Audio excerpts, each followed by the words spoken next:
The recording has started. Favorite pizza is Lego pizza. I thought that was clear. Let's do this. Many Bothans lost their lives, it's true, to bring the news across the galactic view. From the outer rim to the core sphere's light. Tune in this week and hold on tight. You're listening to episode 4 of Across the Network with guest Michael Carlock. In this episode, we discuss new tournament guidelines, BIATL hype, and our main segment, the origin story for the Bothan Network, and what we've learned along the way that we think you could put to practice in your own testing groups. Enjoy the show. All right, welcome to Across the Network. I'm Jonathan Fisher, and I'm here with Lego Pizza. What's up, everybody? And we are joined today by none other than Michael Carlock. You might also know him as Cult Protocol. He's one of our fellow Bothan members and one of the founders of the Bothan Network. Hello.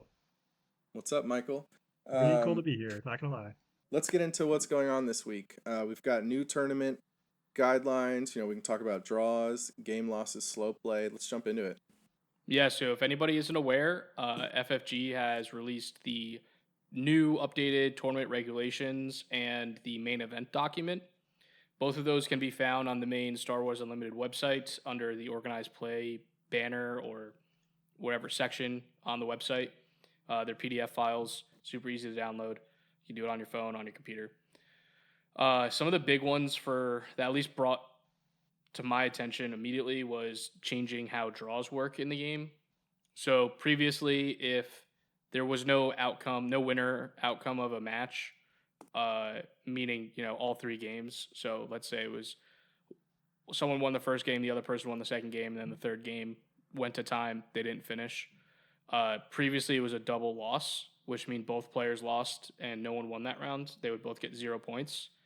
They are now changing that. So draws are now worth 1 point, which I'm assumingly also means that wins are 3 points. I believe that's in the document. So Previously, wins were just 1 point, draws and losses were 0 points. Now wins are 3 points, draws are 1 point. This is in line with pretty much every other competitive card game that allows drawing of any sort, that doesn't do double losses. So it's not like a revolutionary system, but it is new to the game since that's not how it worked for the last 3 sets. I don't really know if they said why they decided to do this. I think they just said that it kind of felt bad for people. The other outcome of this, though, is that because draws are allowed now, it's pretty much impossible to stop intentional draws from happening. An intentional draw, for the viewers who don't know, is when the players agree to just draw the match and not play it out. And award themselves 1 point each instead of one person getting 3 and one person getting 0. Usually this happens at the end of a tournament where someone's undefeated, they're up against someone else who's undefeated, there's only 1 or 2 rounds left. They intentionally draw because they're already locked for the top cut. This previously was not possible in Star Wars Unlimited in the competitive sense because draws were worth 0 points. So now that they are worth 1 point, intentional draws are now allowed. They have included guidelines of how you can intentionally draw. Pretty much you have to come to the conclusion with your opponent and agree to it prior to any other actions in the game. So you can't draw your hand. Once you draw your hand, regardless if you mulligan or not, you are no longer allowed to agree to an intentional draw with your opponent. Once that happens, you pretty much just have to finish the game out. Just keep that in mind that if you do want to do an intentional draw in the future, you will have to agree with your opponent prior to any sort of, getting your deck ready and drawing cards. Yeah, it specifically says they cannot intentionally draw after setting up the first game of a match. And then the language says as soon as players draw their opening hands before any mulligans. So I think they're pretty clear that is the point where you've given up the opportunity to ID, intentionally draw. Yeah. What do you guys think I- about this, Michael? What are your thoughts on this change? I mean, I have a lot of opinions about intentional draws and slow play in general, but overall, I think it's a good change.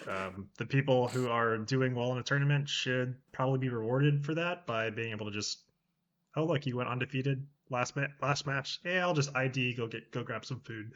We already kind of do it to a degree nowadays, where you just have a player will just naturally concede. It does mean there's less games that get played, so you're gonna have to go look at other games probably on stream. You might want to bring like a lower table, quote unquote, to the stream, but overall, I think it's a healthy choice for the game.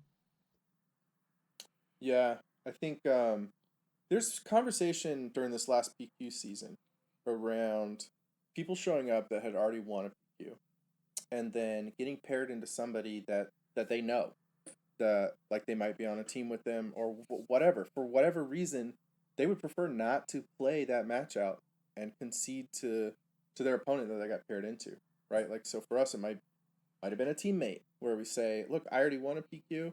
It's not about drawing or whatever. I just do not want to play this match because I don't want to beat this person and take away their chances to make top cut.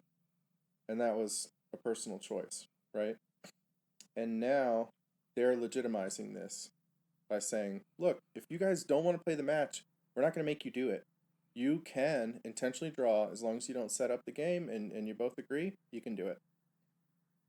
Yeah, it'll be interesting to see if situations arise that people who are on a team decide to, like let's say you get paired round 2 or 3.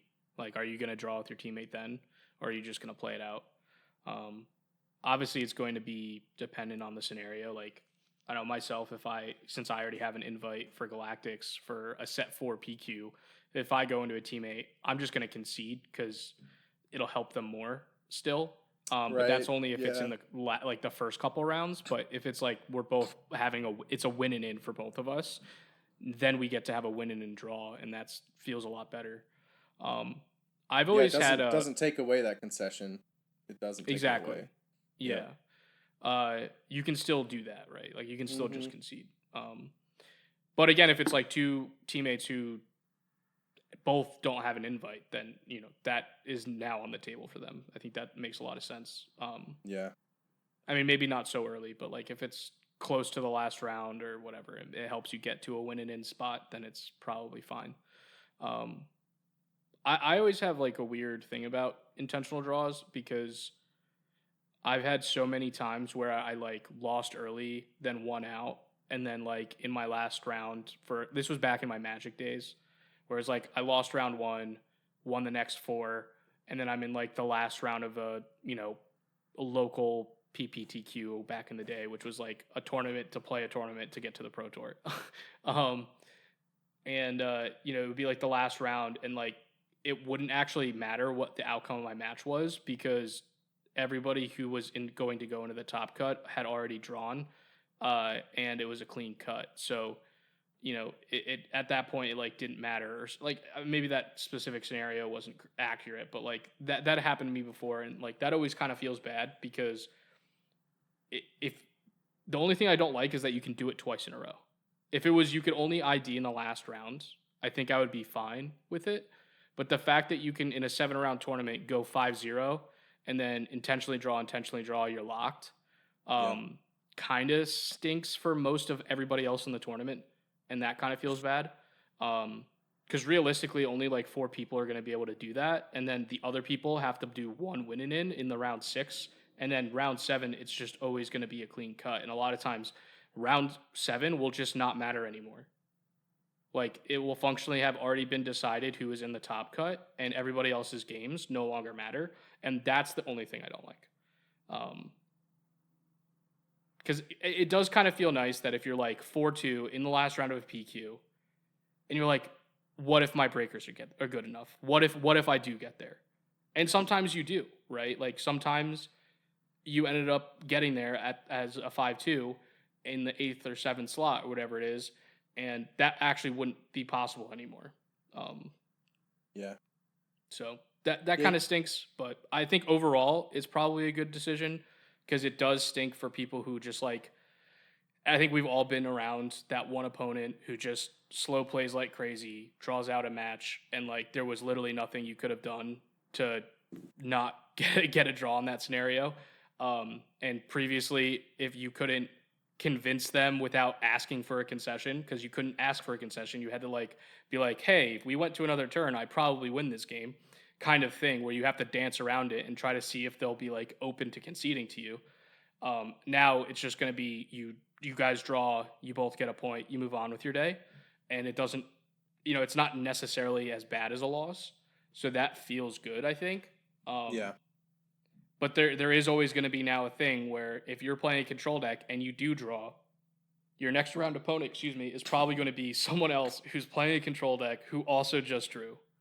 Because the way that Swiss rounds work is that in a draw scenario, you now have, let's say it's you win one and then you draw, you have 4 points, and you're supposed to be matched up with an equal point distribution opponent. So you would be matched up with someone else who has 4 points.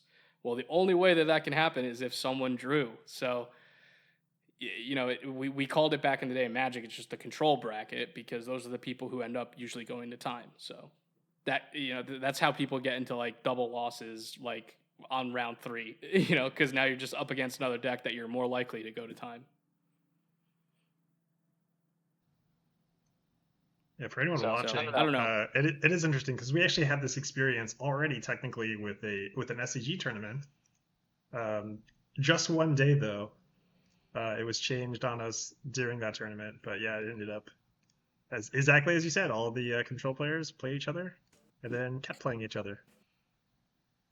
Oh, did we have these rules? It was just for one day for an tournament SCG tournament. Yeah. Oh. I didn't know that. So the one that just happened. No, I don't know about that one. It was literally just one tournament because they had just switched. I believe this was in set 2, right? Was it? Oh. Was it Tampa? I believe. Tampa. Yeah, I remember hearing about this. I know, like Frank and Daniel and Hunter, I think they were all at that tournament, and I think John Tata was there too. And I remember like each day the event had like a different tournament structure. Yeah. I don't know like who was in charge at the SCG events that day, but it was like the Friday event, draws were worth 1 point or something like that. The Saturday event, draws were worth 1 point on draws Saturday. Weren't worth... It was just Saturday. Oh, it was just Saturday? That's okay, funny. Yeah. It was really weird. I mean, I think this is a good thing overall. I think it's such a feel bad moment when you get to the end, like you were talking about, Ian, where you hit time and you're looking at each other like, what are we gonna do? Come on, man. Like, especially when you had the obvious victory or your opponent had the obvious victory and like one more turn, etc. Just having the actual draw, getting the 1 point, and not having to question it, not having to hash that out. I think in these tournaments, feelings matter. If we want to have these events, we want people to show up. Like if you're somebody that wants to go win 60-person tournaments, you need 60 people to show up to that tournament. And if we don't have a structure that's gonna feel good to play in, that people like to play in, they won't show up. So I think thinking about things like that and having a structure that lets everybody enjoy the tournament is good. I think that last round that you talk about, it introduces that new feels bad moment where you're looking at the top tables and you see all these empty seats up there, and you know they just drew and they got up and they're using the restroom or whatever it is that they want to do, and you see 4 seats that are just locked in. Whereas in the previous structure, you might have been able to win, and take one of those seats, and now you can't. So you're taking away some feel bad, and you're introducing some feel bad. It's hard to really perfect it. Yeah, it also, I guess like the silver lining is that their matches kind of still matter for top 16 promos, right? Like you can play for that, which I guess is cool. But I don't know. We'll see how it goes. I mean, most TCGs have a system like this. It's tried and true. There's nothing wrong with this system. I did kind of just like the fact that control players got penalized, personally. I never went to time. That's all I'm gonna say. Hey, I went to time like twice, and I won some of those. It didn't happen to me too much either. But we some other things came up. What about game losses? You get your first game loss. How does that work now? Oh, right, yeah. So let's say if you're playing a match and uh, you get deck checked and the judge comes over to you and says like, hey, you registered your deck list wrong. You said this card when you meant that card. You're getting a game loss for this violation. Previously, it was up to the judge's discretion to decide how game two would start. Is if you would, have sideboarded games, who had initiative, things like that. It is now in the tournament regulations that you do not sideboard for this second game because it is just like you started the game from the beginning. So whoever had initiative would have had initiative, and you just start the game as if it was game one. Just the other player has a one game advantage over you. Pretty straightforward. Just something to know. Yeah. Yeah. I think this is a fine change. I never really cared either way when this happens. It just sucks for the person who gets the game lost, but we have rules for a reason. So. Yeah, I don't know. Michael, you I want to don't know talk how about many. slow play? Oh yeah, I'd love to talk about slow play. If anyone's met me, you'll know I have a lot of opinions about slow play, but there's actually a recent change that I think is quite pleasant. So speaking of like this whole change with like intentional draws and being concerned about how draws are now worth a point, which means your opponent might want to go to time, right, and get a draw. When you call a judge now for slow play, and someone ever gets a warning for slow play, you actually get a time extension. And I love this change. I think this is a great change. It's definitely, it feels bad when like as a player who's watching someone who maybe is experiencing your deck for the first time and just they're maybe struggling to figure out what they want to do, whereas you might be really experienced in a situation and they end up spending too much time on a thing and it takes up too much time during a match, or that it can be really one-sided, right? Like if someone's in the tank for too long, as we like to say, and then it's egregious enough to the point where you want to call a judge, and you do call a judge, and the judge is like, "Hey, yeah, you're taking too long." There's now a time extension, and I think that's a feels good for the person who was like, "Oh man, I didn't really get nearly as much time as my opponent did in this match." So that's just a really pleasant change. Yeah, I like that too because a lot of times, especially if it's the first time this happened, like let's say it's round one, there's no history for the judge to find out if it's like purposeful stalling, which is a form of cheating because that's intentional at that point, right? So in those type of scenarios, round one of a tournament, this is the first time this judge is interacting with this person. The judge can't really do a great job of figuring out, is this person doing it on purpose, right? So for that first instance of like, you calling the clock on them, having the judge come, at the bare minimum, you're going to get some time back, which is great. So that will help alleviate those like kind of growing pains of like, someone who maybe isn't used to this deck or, it's their first round of a tournament. They're maybe still tired. They're having their morning coffee, whatever it is. And, it also, I think, lets the judge put a warning out that's official so that person now knows, like, try not to do this again because it's going to get worse and worse if this continues to happen, right? So, yeah, I really like that change. I think it's a great way to help people feel less bad when you get slow played against. It's hard to distinguish between slow play and stalling sometimes. Stalling in their language of their tournament document, they specifically call it out as cheating, considered cheating, and can get you disqualified. But when we talk about Star Wars Unlimited, we draw corollaries to chess often, and in chess, sometimes when you see that you can't get the win, you play into the draw, and not in a slow play way, not in a stalling way. You can play lines that lead to a draw. So we may see a bit more of that as well. Where playing not to lose instead of playing to win. Right. Someone looks at the clock, They see the time's running out. They don't see a path to victory for themselves, but they do see a way to, keep moving their king back and forth, as it were. A way to play into the draw. Now that it's worth a point, we might see a bit more of that. Yeah, and that can be a really tricky situation to be in. As competitive players too, we really have to recognize: are we doing this for a good reason? Like, are we playing to win right now, or are we just wasting time on the clock? And sometimes that means learning when to concede a game. When you're just like, it's just an unwinnable situation. Like, if you're looking at the clock and going, you know what, like, we've spent a lot of time in this game. Do I really want to go for like the 5% chance that I might be able to pull out some crazy win? Whereas the high chance might just be that like there isn't really a great way for you to pull off that victory, especially in a timely manner. It may just be worth going into game 2 and setting up time for a game 3 comeback. That's a harder lesson to learn.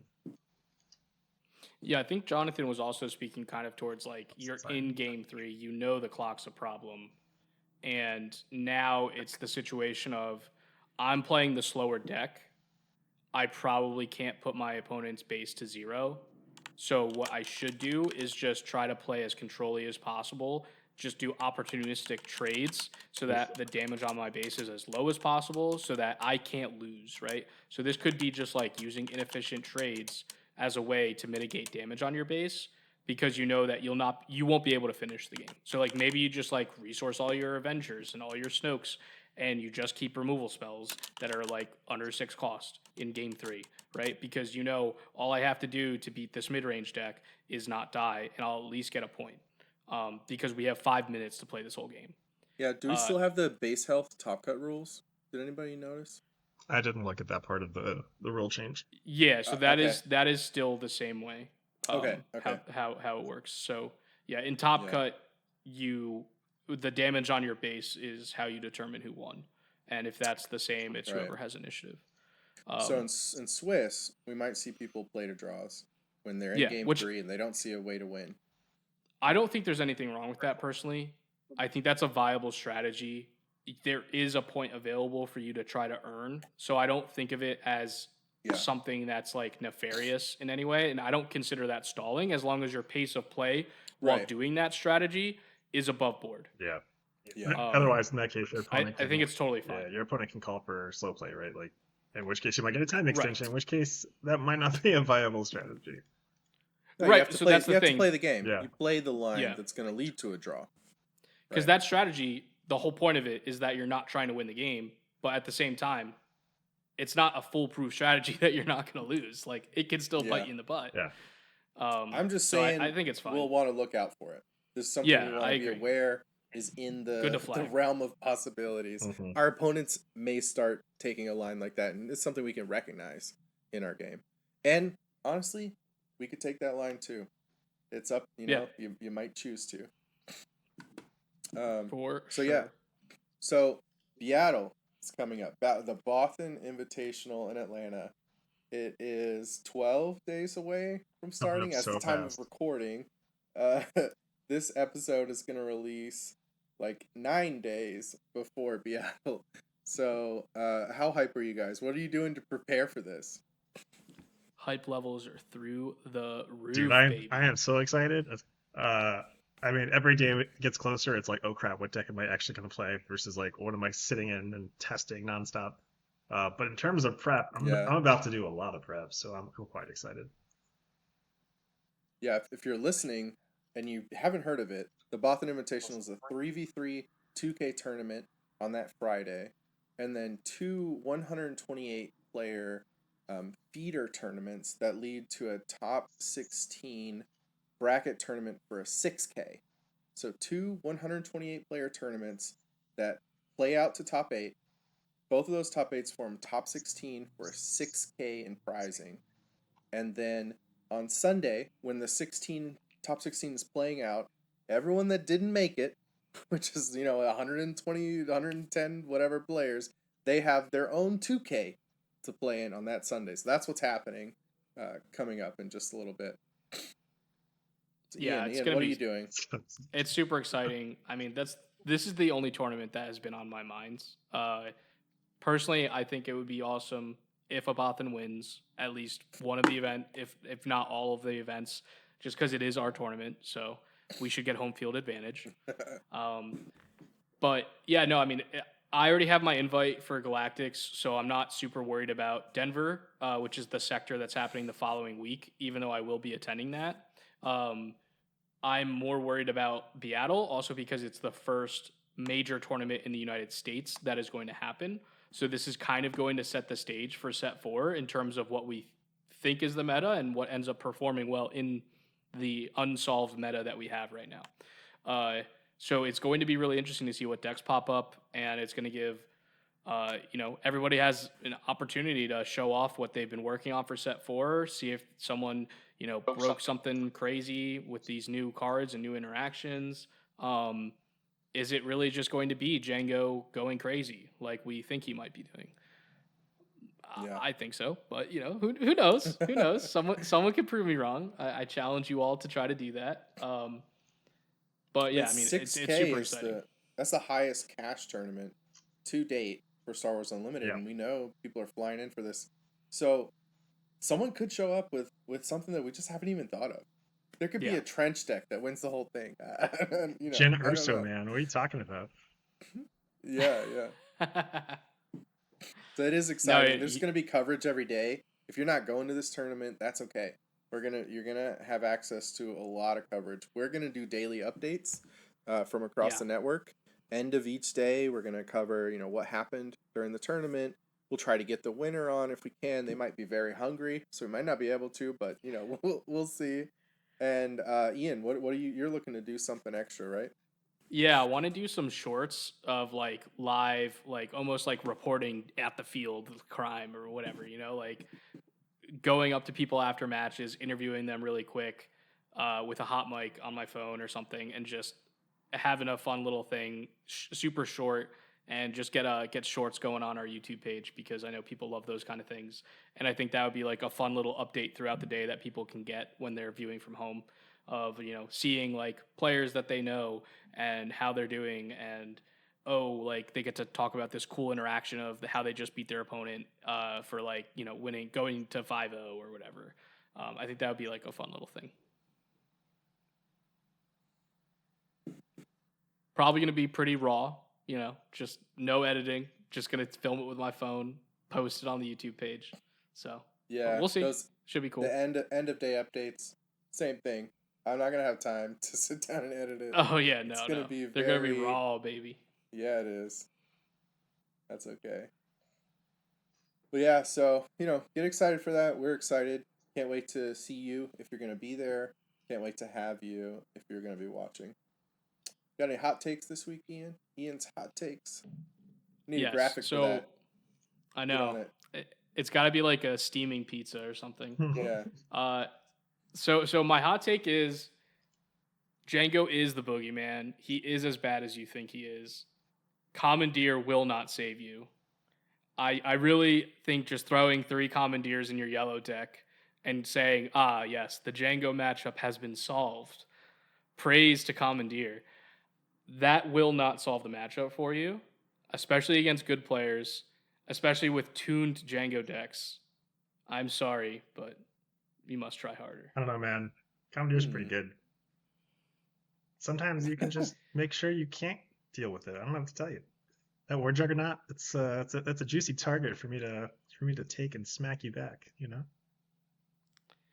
Yeah. So okay, my problem with Commandeer is that in the event that I'm playing it first action and you have all your resources, it can be a blowout. But it's also really easy for the Django player, in my opinion, to understand when that card might be live for their opponent and to play around it. One of the examples is something that you want to do as Django against Han anyways, which is when you play Cargo Juggernaut, to not put damage on your Django or Cargo Juggernaut, because then 7 mana Han can... War Juggernaut. You're talking about the War Juggernaut? War Juggernaut. You said Cargo. I'm sorry, what did I say wrong? You said Cargo. Yeah. Oh yeah, For I always people do listening, that. Oh it's- my god, I it's didn't even the- notice I did it. The Holy war cow. juggernaut, the boogeyman. Yeah, We're yeah, healing yeah, our sorry. base. What are you talking about? Yeah. So when Blue when Jay when you Joey. play War Juggernaut against someone like Han, you already don't want to put a damage on your War Juggernaut or your Django because then both of them can get killed by Han Solo 7-cost unit. So that already is nerfing the damage of your Cargo Juggernaut. So then if they steal it, sometimes did it it's just again. like a 4/7. Did I say Cargo Juggernaut again? Yes, No way. you did. Listen, All right, okay. don't even edit They're this not- out. I'm not. They're not going to damage their Django leader. They're not going to damage their war juggernaut Their because it makes them vulnerable to the Han unit. Proceed from there, Ian. Yeah, so then if they commandeer it, you have like a 4/7. And it doesn't even kill my Django. So I don't think that it's that backbreaking. It also just gets back to my hand. So now I can play it again and tap your board again. Because really, that's all I want to use it for. Like, I don't need And to a use s- it to kill you at that point. Second damage on all your units too. I mean, Correct. Yeah, that it's can going to matter, start too. adding up. Yeah. So I don't know. It's been played against me, and I've been able to beat it like almost every time. It's so telegraphed. Yeah. It's so telegraphed. I have I play control a lot, and I have no glory this set, and it functions very similarly for me as commandeer, and it's telegraphed too. Yeah. I have to have actions that I can even burn to get to the point where you're ready to sneak attack or you're ready to TDR. Yeah. The other thing too is like, I don't know, not all of my things are worth stealing. Like if you steal my IG 2000, that's fine. Now you're going to bounce it to my hand. You did 3 damage, and now I get to tap your board again. Yep. It's also really awkward into Devastator because you can't steal that. So, there are ships that are more than 6. I think my main thing is like when you make your deck to try to do only one thing, which is try to beat Django, even if you successfully do that, you're now making your deck so much worse against the rest of the field. Because, like, what happens when you get matched into, like, a Piet deck, right? Where all of their ships cost, like, 7 or 8 or 9, 10. And now your 5-mana event is just rotting in your hand. You're going to have to resource it. So, Yeah. even when it's good, it doesn't... It gives you, like, points away in other matchups pretty much instantly, too. Like, I Right. think Django's really the only deck that it really makes sense to have it against. Well, my hot take is don't listen to Ian. Keep running all your Commandeer's main deck. It's going to be great. Yeah, all says of the those, control player who plays giant Yeah, ships. this cost only has. Oh man, this cost is 7. Dang. Yeah. I would like you to please attempt to resolve it against my Avenger. Sounds great. So I don't know, Michael, why do you like this card so much? Because I know you're a fan. I mean, it's a reasonably fun card. I think the line I see with Django is really just if you can somehow like box them into the corner of like, yes, they have their Django Fett out on board, and you know that they're going to just claim, exhaust your board. You're like, cool, you burned all your resources. I'm gonna take it and then swing for game is the real line. Plus, especially if you can follow it up with another commandeer after they get their War Juggernaut and they play it again. There are lines where it can be very hard to avoid it as a Django player. So does it have to be 5 resources at that point though? Because like I think my argument is like I'd rather construct my deck by just playing Change of Heart because then at least I have game into other decks, and if I care about 6-cost cards so much, I'm playing it on the 6-cost curve turn, right? Like that's the thing that matters the most. Yeah, I think is when they play it for 6. I think that just gets into the realm of like, well, are you a CAD player with access to Java, or if not, Oh, because Commandeer's a trick, right? yes. Interesting. All right. Show me that CAD list, and maybe I'll No, give that's in. my list. yeah, then it costs 4 instead of 5. Yeah, that's pretty hot. Done All it right. with Java. Yeah. Oh, and then Bib. I hear Bib's real hot right now. So then it would cost 3. I don't know. That's pretty cheap. At that point, I'm in. At that Okay. point, it's like a better. Now way. we're talking about Christmas land here. All right. Java and Viv. All right, the one is one thing, but both. At least Java searches the card. Is what I'm getting at. Yeah, I mean, Hey, you play Java on fair 4, enough. then look, it's in your hand on turn on 5 resources. So Yeah. I All think right, it's so also just it's really hard to like keep that card in your hand for a long time. It's just so yeah, tempting that to is definitely true. resource It is a hard card to be Yeah. like, is it going to be that? It's not the same level of like, I don't know, like a Dark Saber that a Sabine player might be plugging myself there a bit, but might hold on to from the mulligan. But I don't think it's a terrible card, and it definitely has play into more than I will just grant you Django. that.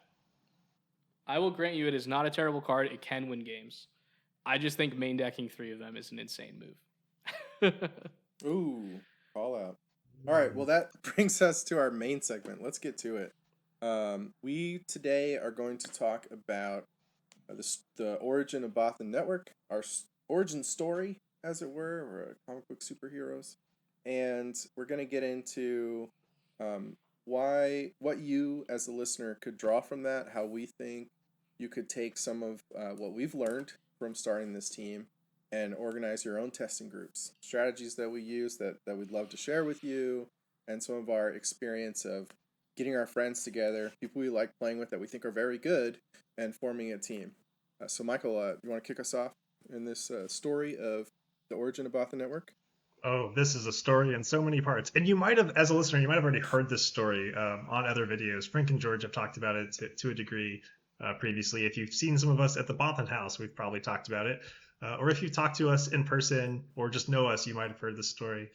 But I'm going to tell it from a different perspective. And it's going to go back all the way to a game called Star Wars Shatterpoint. I know. Jonathan, Ian, you guys weren't expecting this. So Star Wars Shatterpoint, it's a miniatures game. I had no idea.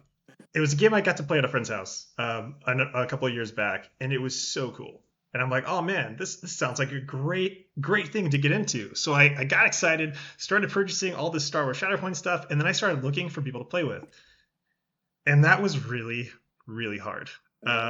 There were a couple people that were local, but I'd already kind of missed like the big wind of like when people were excited about the game. So I was already after launch. There were already a couple of sets in. And I just moved back from Utah to Florida, and so like I'm kind of like acquainting myself with the area and where all the game shops are, where all the places are, and it was really hard to find people to play with, and I could only find a couple of people, and they were pretty far away, so I was a little disheartened. And fast forward, I hear about a game called Star Wars Unlimited, made by Fantasy Flight Games, right? And I'm intrigued. And I'm like, you know what? If I get into this game, I refuse to have the same experience of no one to play with, and then just struggling to figure out what to do, what to play. And so that's kind of what I did when this game got announced. It was around October. I started calling every local store that I could. I'm in the Orlando-ish area, and basically tried to figure out like, all right, who's gonna host this game? And I went to like every store over the course of like the next like 2 weeks. And sure enough, there's a place I went to. There are a couple of stores that I really love, local to me. In Castleberry and Altamont, there's a place called Collective, another place called Haven. And Haven, I'm going to bring up because that's where I ended up meeting George. Yes, as you know, I'm George the Hulk Hudson. But in that short period of time between October and fast forward to like March of last year, it was literally over a year ago. I hosted proxy nights there at Haven, and that's how I met some of the early people for our community. And I brought a bunch of proxy decks. I basically from October to January, every day they were releasing new cards, I was cutting them out, printing them out, cutting them out. Heck, I even got one of those rounded corner cutters. And I just started making decks, and I made really, really bad decks because I had no idea what I was doing. And that's how I started playing Star Wars Unlimited a number of months before the game came out, and met people and played with them. And those proxy nights turned into a small local community of people. I then decided to start a Discord that was originally going to be for Central Florida stores because it made sense, right? I'm like, all right, I just had this experience with Shatterpoint. Well, now I don't want to have this with Star Wars Unlimited. And so naturally, it kind of worked. I was like, hey, look, here's all these stores. And I just started going, hey, look, there's a Discord, and get a couple people in there. And sure enough, that kind of started to blow up a little bit. In fact, it blew up so much that the people in Tampa were like, hey, can we use your Discord too? And I was like, oh, sure. And then people in South Florida, and then Jacksonville. And sure enough, it was just like, you know what? This is the Florida Discord. That's awesome. Yeah, it just kind of unexpected. Turns out that enthusiasm and excitement is a really nice driver for getting people to join something, and especially when they're excited about something too. They hear about Star Wars Unlimited, they're like, "That's really cool." Well, they have a place to play, right? Like, and that's kind of the lesson here is me just being excited, asking around, kind of turned into like a Discord, which then turned in a group of people locally that I many of whom I can call a number of my friends. Then that Discord became so big that we were like, hey, what if we like threw tournaments? And we threw a couple of 1Ks. This was actually right after the 5K where I had met in passing Frank, and I at this point had already been talking to George quite a bit. But then Frank and Courtney and Phil all came down. They had all topped and entered the Orlando 5K. They came down to do like a weekend of 1Ks in Florida, and it was that night on one of those Saturdays that we all met, and the original kickoff of like, hey, let's all keep in touch and let's do a thing, ended up being kind of the kickoff of what later became the Bothan Network. So yeah, just kind of a grassroots campaign of origins that all started with a game that, in my eyes, I never got to keep playing. So yeah, pretty fun. All right, hold on. So then I have to ask you, Michael. Have you played a game of Shatterpoints? I have not, and I have so many unopened boxes of Star Wars Shatterpoint. It's like dude, that's so funny. Yeah, I have Star Wars Legion. I have like 2 armies of Star Wars Legion that I've never played with except with my children. Oh my gosh, that's awesome. Yeah. So my experience with Shatterpoint is that so my brother is super into model painting, and he does like competition painting with models. That's really like, cool. It started from wargaming and stuff, but then it grew into like an actual like artistic passion for him, where he like got lessons and stuff like that. So he's like the artist in my family. He loves it. He's great at it. And so he does like full busts now, where it's like the miniature's like this big. That's like, really you can't cool. play games with it. It's just a model to paint. But so I always loved Star Wars, and he told me about this game because he's like, hey, like if you're interested in a miniature game, I know you haven't played in like years, because I played Warhammer like 10 years ago. I tried it out or whatever.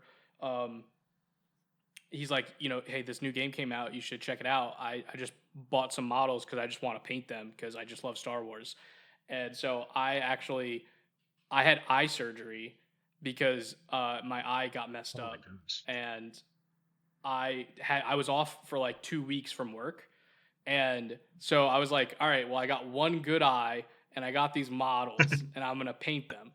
And then I crappily painted them with one working eye, and then I've never played the game. Yeah. No depth perception. I think only half of them are painted too. So it's okay, here's the real kicker. That's more than I've painted.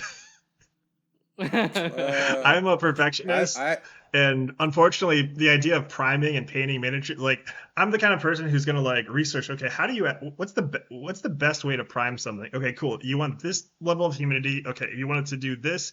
Oh, it turns out Florida's really bad for doing this. Okay, cool. So that means So then I went down the cycle. Like this is just the full ADHD like hyperfixation of like, okay, well, what's the best way? What if I did brush priming? And okay, well, what if I got my own like my own set of inside? Like it's literally like the chain of nonsense. And like you can if you see where I'm going with this, you'll also understand why I have really crazy lines when I'm looking to play SWU. It's like, okay, what about this? And then this, and then this branch, and then this branch. And you can just imagine like a wave of like tentacles going this way across the screen. You're like, all right, cool. Yeah, that's literally how I like to think. It's a good time. Well, I'm glad you got into Shatterpoint because it led to this. That's true. Speaking of which, I think there's a lot of people listening that have a similar story to your Shatterpoint story. Like this is like the typical thing that happens when a new game comes out, and sometimes just no one in that area was interested in that game or whatever it is, and it's really hard to find people, especially for something that's like we can all agree we play with each other online on various platforms, whatever. It's fun, but there's nothing better than playing the physical game in front of Yeah. people at a store, whether it's like your weekly events or a store Cards in showdown person. or a PQ or, the soon to be sectors and galactics or the Bothan Invitational, right? Like that is the bread and butter that we all thrive and want. And that's what you want to try to organize and create. And it's awesome to see that you were able to do that successfully. Because not only did you get like that Florida Discord, which probably spawned a crap ton of people going out and organizing on their local level in Tampa, Jacksonville, wherever in Florida, it also helped form our competitive team, which is like, you didn't know that when you got into Shatterpoint, right? You didn't know that that little domino was going to turn into something crazy like this, right? Yeah, definitely. And anybody can do this. Not it doesn't Yeah. minimize the effort required. It's not going to be easy necessarily, but if you are excited and passionate about a game, doesn't even have to be Star Wars Unlimited. You could do the same sort of pattern of, okay, how do I drum up interest? How do I organize people? How do I connect them to each other? Like Michael did. Yeah, no, for sure. I know that there's a couple other like local level Discord, like state or even town Discords that have spawned competitive teams. I know in Colorado, there's a Colorado Discord. Our teammate Jeff Creasy's in that. We had a show with him, and he talked about how they formed a collective of just like-minded individuals who were just really wanted to take the game more seriously. I think they're called the Colorado Cantina Crew. And then there's also in Birmingham, Alabama, there's the Galactic Gonks, and I know I'm in the Alabama Discord. That they formed that just of like-minded individuals in the area who love playing with each other and wanted to take the game a little more seriously. And they're going to be at BIATL. So is the Colorado Cantina Crew. So I love seeing that kind of stuff. I wish I had done that in other games that I had played in the past, because maybe I would have stuck with them longer. But that's really what it is. It's like, I always, this is obviously more about the name Magic the Gathering, but I always said when I played Magic that it was all about the gathering. And I think that's the same thing with SWU. Yeah. It's all about the people that you're playing with and the vibes that you create and the adventures that you go on at a tournament, whether it's, having fun at the hotel or the house that you're staying at, or going and getting a nice meal with your friends. Like, those are the times that you're going to remember more than losing a match that made it so that you couldn't get to the top 8 of some event, Yeah, connecting with people. And the Cantina Crew you mentioned, shout out to Jordan on that team. He's been really helpful. He does a lot of professional work in the kind of stuff we're doing here in this podcast. And so he's had feedback for me on what we could do, what we could improve, and ideas and stuff like that. And Mike Jim, Bobby Sapphire, he's given me a ton of feedback and input. Loopy taught me how to do everything that you see if you're watching this on YouTube. I didn't know how to do any of this until Loopy taught me how to do it. So, you're going to meet people that make you better at the game and impact your life in a lot of different ways that you didn't expect. You didn't know were going to happen until it happened. The Florida tournament Michael was talking about, I had played in an Atlanta tournament the weekend prior, and that's where I met Frank and George. And Frank and I sat down across from each other in the second to last round, the penultimate round. And as soon as I sat down, and Frank saw my leader, Frank was playing Sabine, he got so excited. And I remembered in previous rounds, this guy, this like energetic, excited He was guy, so a few energetic. tables down, Yeah. talking about how this was his wife's deck, and he was so excited to tell his wife that her deck was doing well, and that he was winning, and that he was doing great. He was just so hyped. And then when we sat down, he was like, "Oh my gosh, that was such a relief. I'm gonna win. Oh, I'm so glad I'm gonna win. This is gonna be so easy."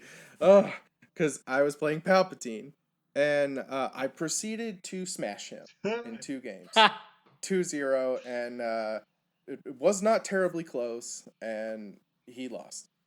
And afterwards, he came up to me and was like, "Look, I'm sorry. I'm sorry I was like that." And wanted to stay connected, and we exchanged information. I exchanged information with George because he was he was also playing Control-E strategies, and we Blue talked a Vader, bit about baby. Vader. We exchanged some info, and that's how I stayed in touch with those guys, right? So, getting when you meet these folks and you get along and you see that they're good players, sometimes you just want to connect with them. Maybe get their Discord ID or something like that and say, hey man, I'd like to practice some more with you. That was a great game. What's your Discord ID or whatever, way you want to exchange information. All right, so, that's kind of the story of Bothan Network, how we got here, how we built our team. This is a small part of it. It's the short part. There's Yeah, so much more. it's a slur. There's so A much more. slice There's of so much more. pizza, if you But will. yeah, but let's get into like for our listeners, if some of them might want to repeat this kind of thing, they might also be wondering like, why would I even do this? And then also, even if I got people together, what would I do? So what are some of the benefits of even going through all this effort, Michael? Yeah, and I think if it's not clear, like when you're excited and you meet all these people, like you meet friends, and there's a local player, that said to me like really early on, like it was right as the game launched, and he made a comment about like, how being on a team for like years with Star Wars Destiny was like some of the best years of his life, and it didn't really hit me how honest and true that was until a couple of months of, or maybe it was just a couple of weeks in of us starting the Bothan Network. It's just the constantly being able to play, constantly being able to vibe and talk to people, and like my dog was going through health issues last year, and I got to chat with people like all day while I was driving to the animal hospital, and you just form real, true relationships and meaningful connections, and like why does that matter? Well, it turns out that when you're doing something for fun, if you enjoy it, you tend to want to do it more. And so the kind of interesting vibe here is if you enjoy playing and you play more, then it kind of makes sense from a competitive perspective to play with people that you can enjoy playing with. And that's kind of like an initial like piece and thesis to how we run the team. And we have people playing all the time because we love this game and we love hanging out with each other. So like it's just easier to keep playing and play more and play more and play more. It's crazy if you think about how much some of us in this call play SWU together. Like we almost play this like in terms of like hour wise, like as a second job, but we're not really treating it like that. We're having fun while we do it, and it's really hard to like downplay the value of connecting with people. Yeah, no, I totally agree with you, Michael. And I think that also shows the benefit of like how we've organized as like such a larger type of team, because we do always have someone who's playing or looking for a game, and not, sometimes not everybody can make it to like a practice or whatever what you want to call it. You don't have to organize yourselves into like a team practice if you don't want it to be that formal, but you could always like record stuff and save it for later. And there's like just really good opportunities to, when you have other people that you love playing the game with, it allows you to have, when your tournament doesn't go great, you have someone to root for. And that's like one of my favorite things about having the team. That actually matters. Yeah, it does. It Because really like does. now I'm not going to just go home and be sad, right? I get to stick in, watch my buddy try to win the event, ride on the rail with him, which is like a poker saying, like being on the rail.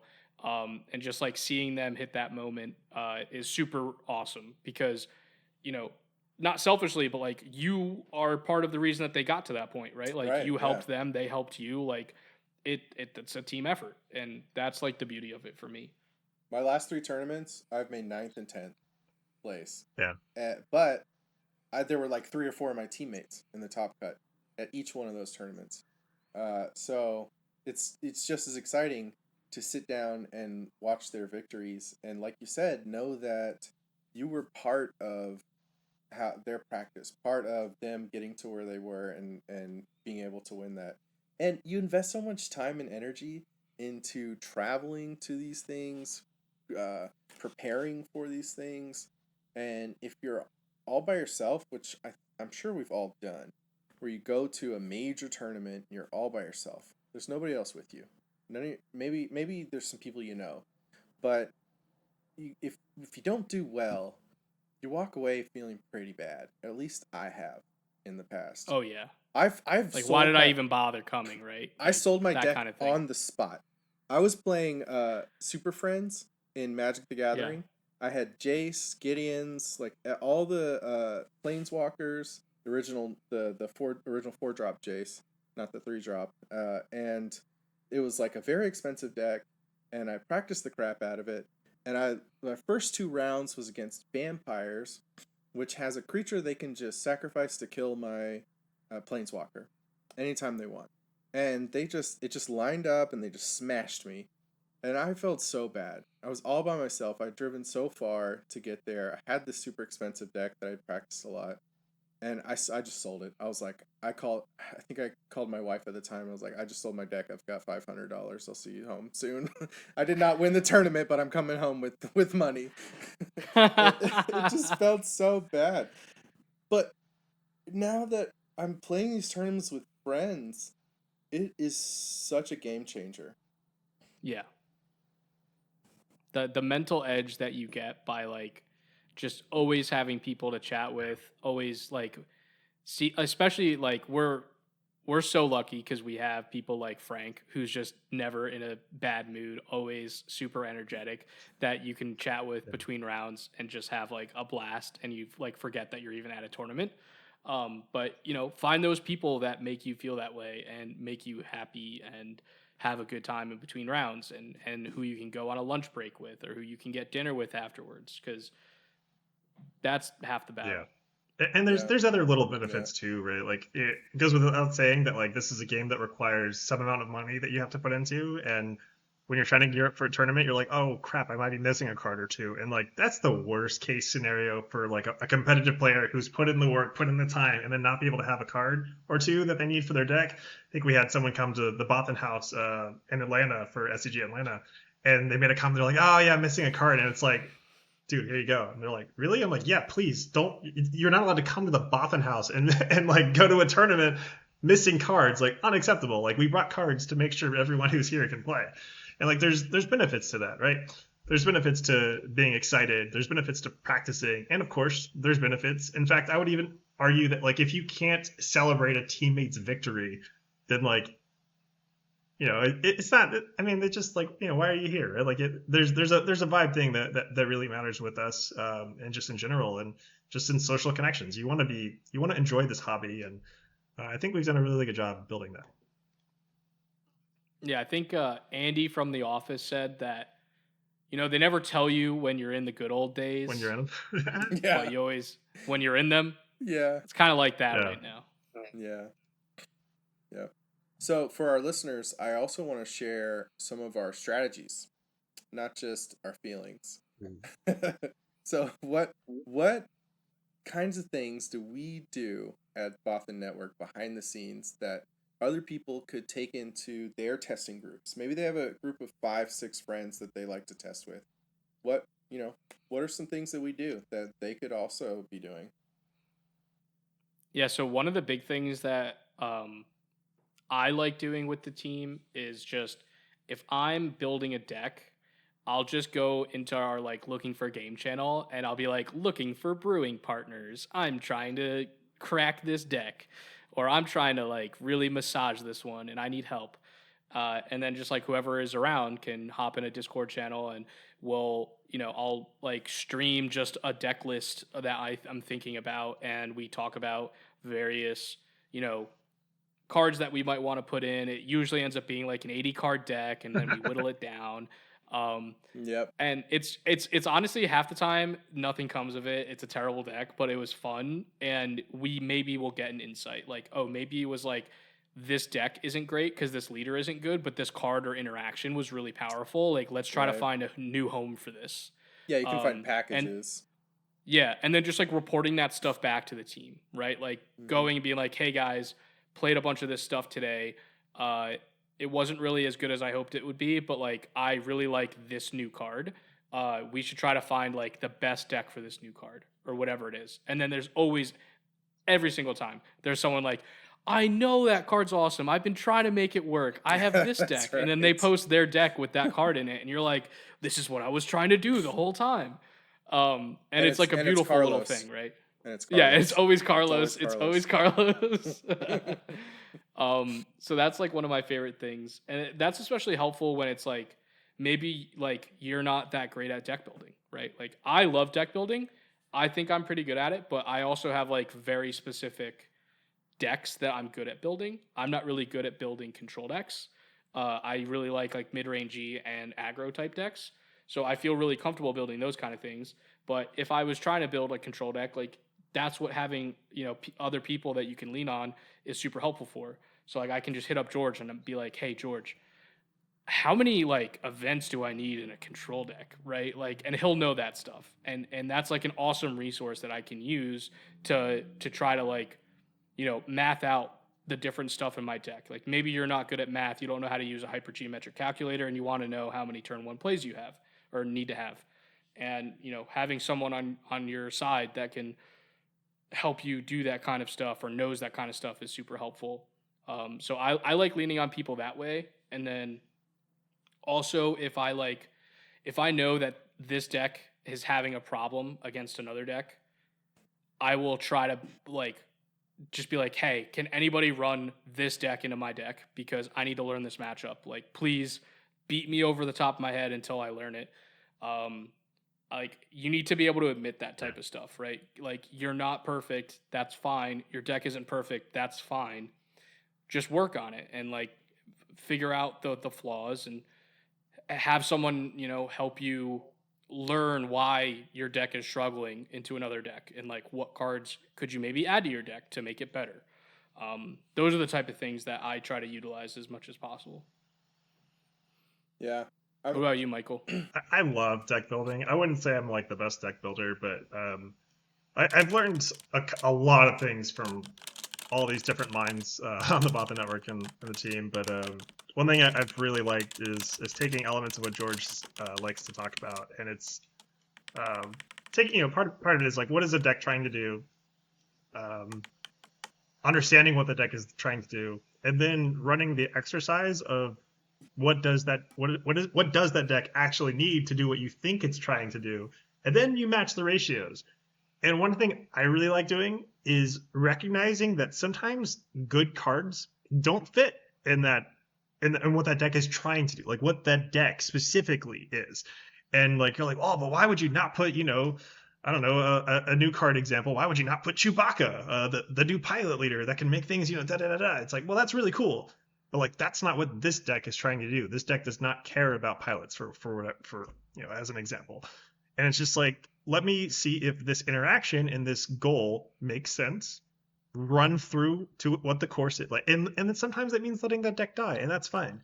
But the exercise is has been very clean. So it's actually the opposite approach of doing like, well, what about 80 cards? Like, mine tends to be like, what is the 30-40 card chunk of the deck, and then you kind of like layer stuff in to fit the ratios that make sense. And sometimes that doesn't work very well, and sometimes it's fun. I mean, we did that recently, Michael, with a deck, and that was such a great exercise. Yeah. That was the first professional time version of that strategy.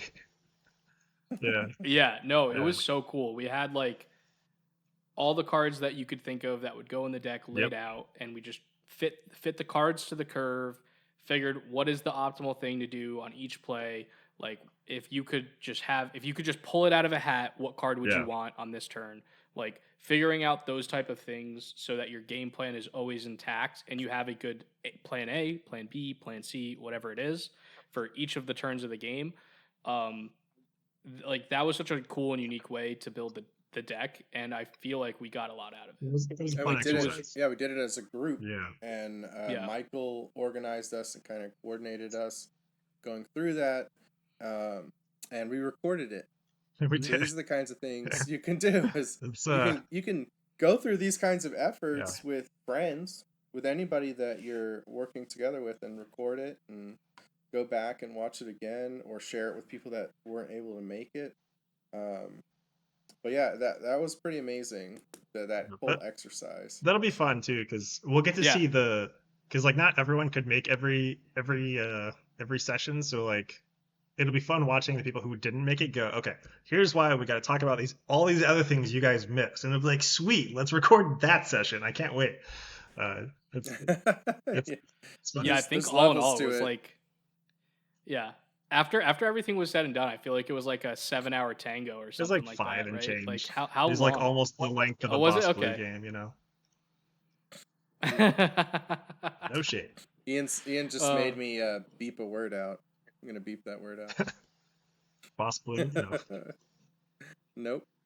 I'm not gonna I know repeat what it. word I Not gonna said. repeat it. So yeah, so that was amazing. I think for me, and one thing I'm thinking about is for the listeners, something that you can repeat, and it doesn't have to be. You don't have to know these people in person. You can repeat it within communities, Yeah. within the Bothan Network Discord, within the main Discord, within the KTOD Discord, McClunky, Late Night Gaming, whatever, like internet based or Discord based communities that you engage with. You could do these same things if you just ask people, "Hey, are you interested in doing this?" Yep. So something that we do that I personally think this is our greatest growth factor and individual skill as SWU pilots is we will put 2 people in a channel and we'll have everyone else in another channel. So the people in the other channel, like maybe there's 10 people in it or 2,000, depends on how many Bothans are online.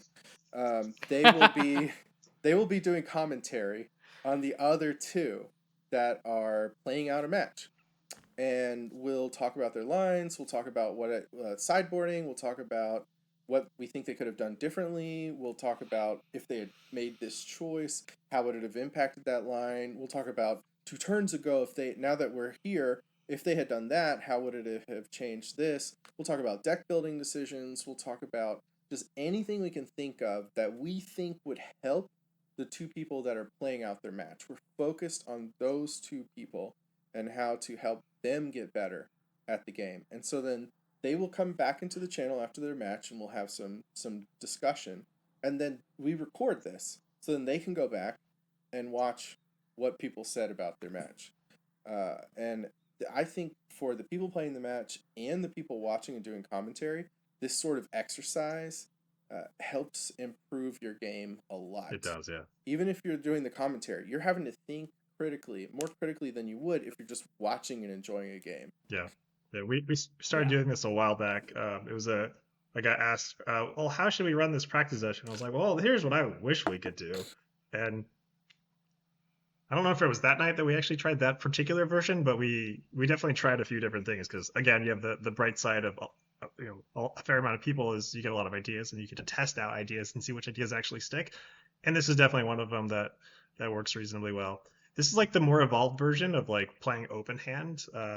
Like rather than like you're basically like playing open hand after the fact, right? Like, but we as like a group are all talking. Yeah. It's kind of like you're watching a stream, right? And you're like, oh, what about this? And you're hearing the commentators talk, and Right. you might be debating each other, like in chat, or maybe you're watching it in person and talking about the game and the lines that these players could take.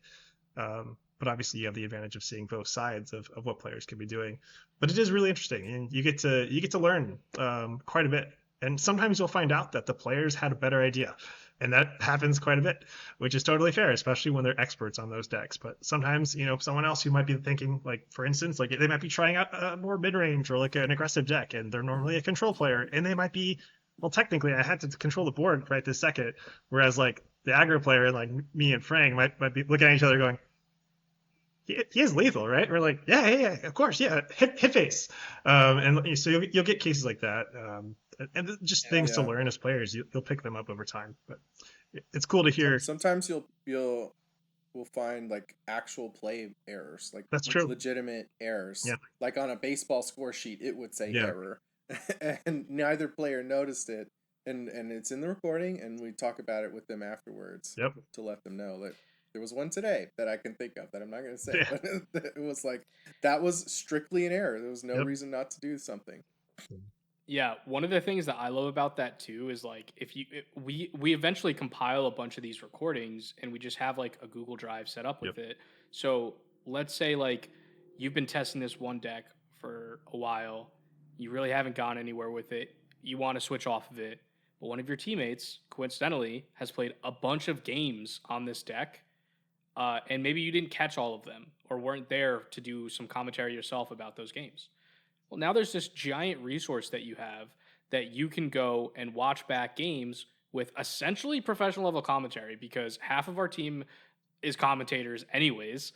So we get that added bonus. But also, just like all of the top minds on our team are providing great feedback on, like, this is what I would do in this situation. Maybe he should resource this, or maybe she should resource that. And then, you go back and watch the recording, and now all of a sudden you have, like, not only the insight of seeing a great player play a great deck that they are, like, really good at, but also hearing feedback from other people about, like, other lines that maybe this person was, like, biased towards or something like that. And now you get, like, an extra perspective out of it.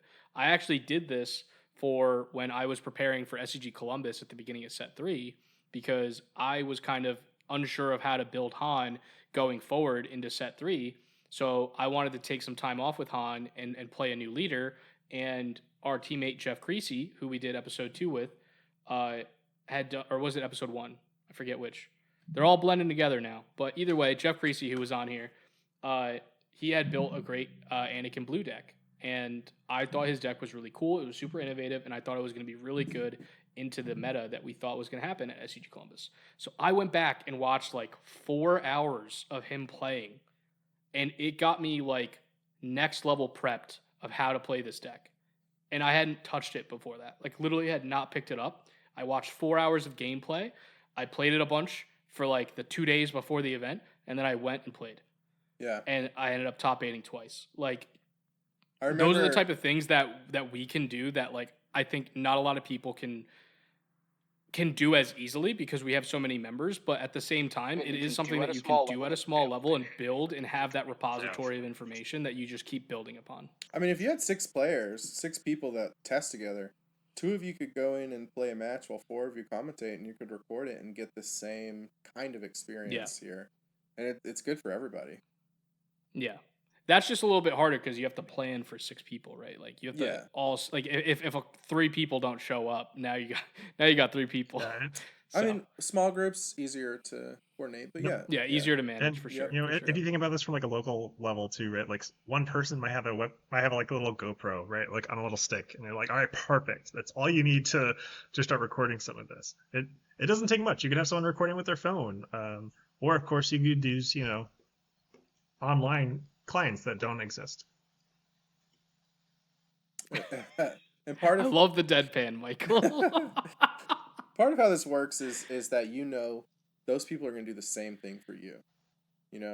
You're sitting there putting in it. It's not work. It is fun, but it is effort and it is time. So you doing it, that they're going to do the same thing for you, which is a big part of that. There's another. So yeah. Oh, sorry. I was just gonna bring up, like, there's like the smaller version of this that can be maybe a little easier for some people if they don't really have like access to, like, a Discord with a group of friends, or a bunch of people who are able to readily play often, right? Like, one thing we mentioned, not everyone can make our normal team practice because they have responsibilities and other things, or just they're in a really difficult time zone and we have to accommodate that. But like, you can do a thing locally with like open hand play, and I do this with locals a lot. We'll just like, hey, like, you guys want to meet and like just do some practice, and like, I'll really emphasize that winning is not really the goal of practice.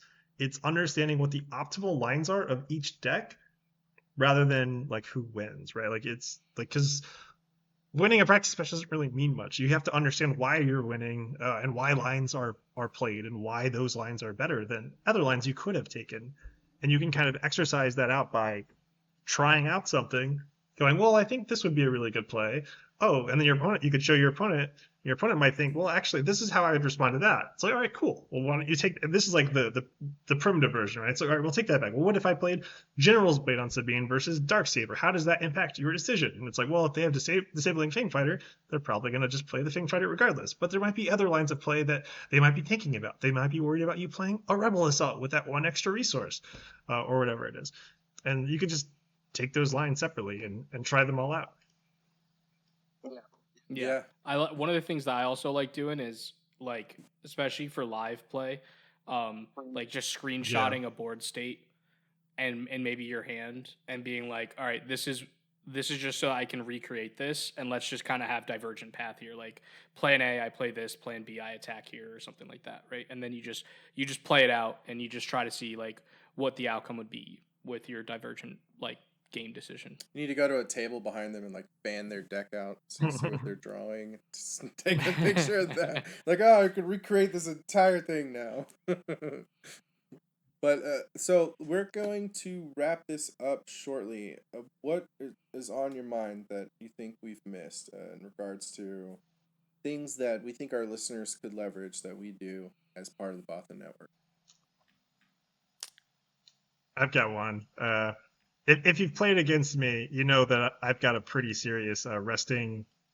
It's not a very pleasant face. It's just my normal face, but when I'm thinking, it gets even worse. I look like I'm pissed off when I'm just like, I might be thinking about something very wonderful, actually, and I just look like I'm angry, and it's like, no, but being like a positive light, I think is actually kind of important. Like, it's so easy to be like, oh man, there's this decision. How does this impact things? Is it a good thing? Is it a bad thing?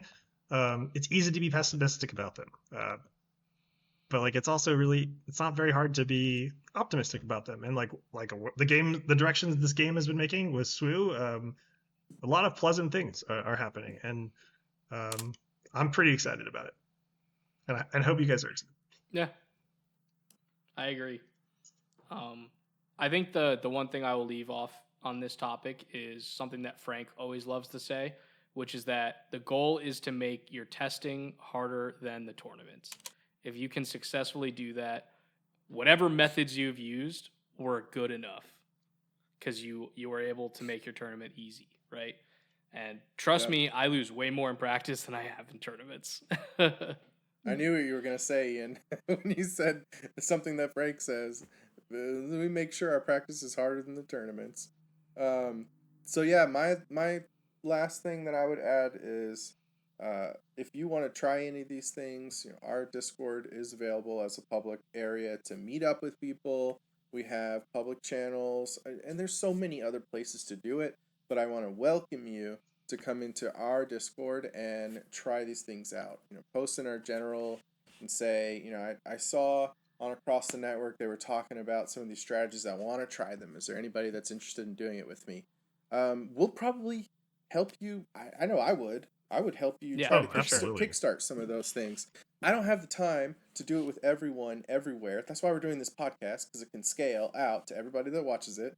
But come on in and try some of these strategies. And what I can help you with is how to run the tech, how to like organize it, how to be successful. If you need tips or help or have questions, come hang out and try some of these things with your own friends in our Discord or anywhere else.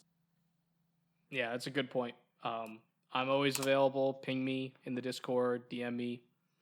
I'll try to help you out, especially setting stuff up. If it's like, hey, like what recording software should I use? What cameras should I use? What, like, all of the tech stuff. Like, I'm pretty good with tech stuff. Feel free to ask me about that kind of stuff.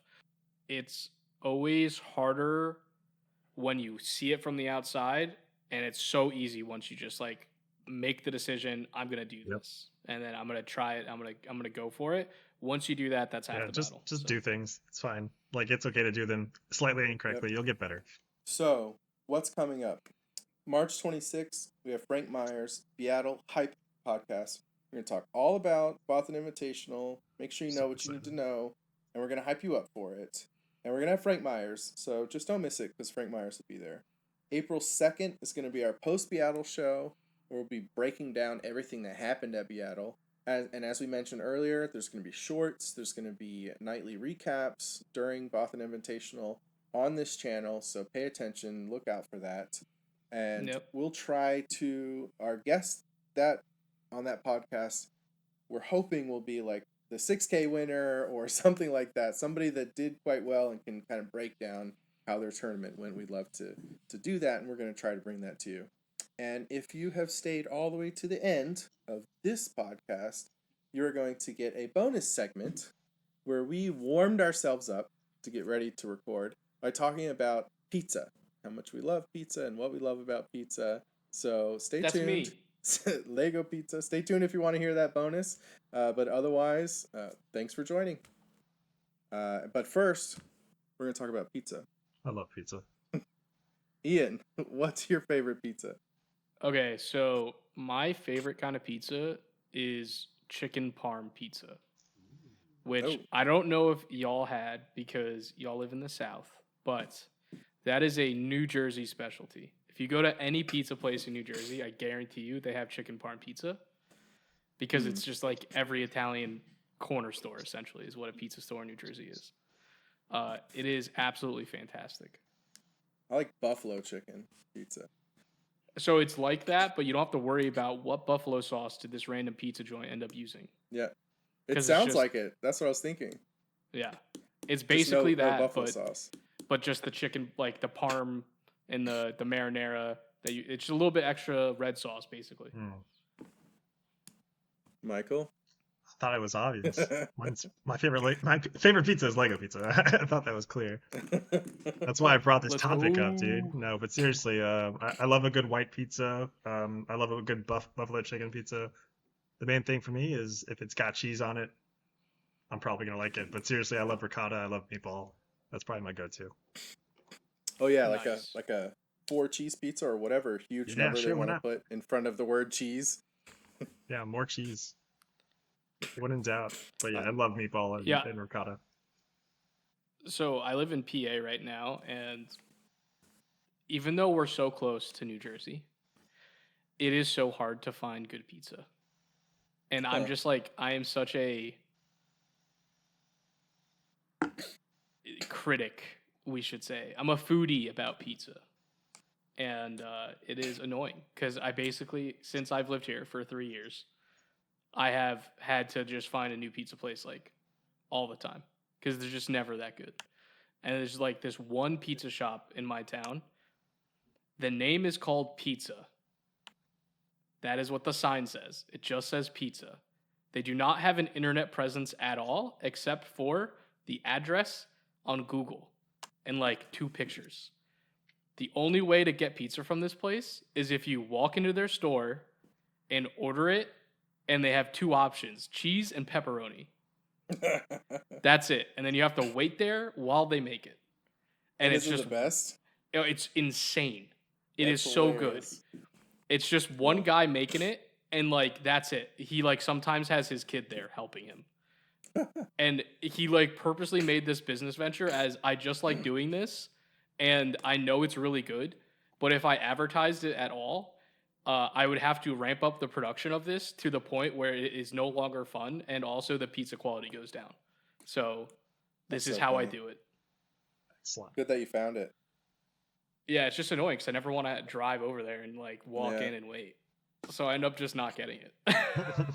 Apparently our pizza's good here because my buddy moved to New York, and he said the Atlanta pizza is still good. Doesn't beat the New York pizza, but he Yeah. said it's still good. Fair. That's the thing. I'll eat whatever pizza's in front of me. It doesn't actually matter, but I still want the best if I can get the best. Yeah, so let's talk about what's going on this week. New tournament guidelines. Big What do you want announcement. to talk about? Or so are we actually like going into the real segment now? Yeah, I'll do it again though. Okay, I'm sorry. You called me off Yeah. guard. No. All right, so